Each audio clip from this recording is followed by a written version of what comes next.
When I was in my pregnancy journey and my postpartum period, I was searching for some videos. ఏంటి అంటే godly కపుల్గా and విశ్వాసులైన భార్యాభర్తలు ఈ పీరియడ్ని ఎలా handle చేస్తారు, ఒకరినొకరు అర్థం చేసుకుంటూ ఎలా బ్యాలెన్స్ చేస్తారు. I was searching, unfortunately I couldn't find anything. I was literally waiting for that అనమాట. ఎవరైనా క్రిస్టియన్ కౌన్సిలర్స్ కానీ గాడ్లీ కపుల్ కానీ మేము ఇలా గో త్రూ అయ్యాము, you may face some challenges in this period అని చెప్పేసి చెప్తారేమో అని ఐ వాజ్ లిటరలీ వెయిటింగ్ అనమాట. సో నాకైతే ఎవరు కనిపించలేదు, తెలుగు పీపుల్ అయితే అసలు కనిపించలేదు.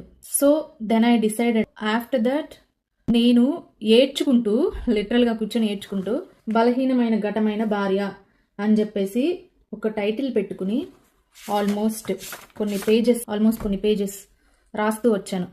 ఆ టైంలో ఒక అమ్మాయి మనసు ఎలా ఉంటుంది. అండ్ ఆఫ్టర్ దట్ నేను ఒక 3-4 కపుల్స్తో కాదు, 3-4 అమ్మాయిలతో కూడా మాట్లాడాను కూడా అనమాట.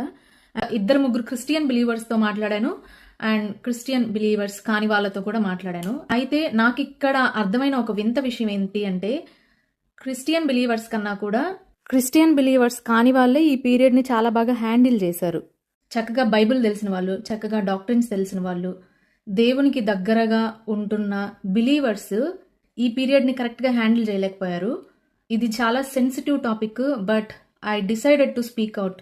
బిలీవర్గా ఒక హస్బెండ్ ప్లేస్లో ఉండేవాళ్ళు నేను చెప్పే వాటిని నెగిటివ్గా కాకుండా పాజిటివ్గా థింక్ చేయడానికి ట్రై చేయండి.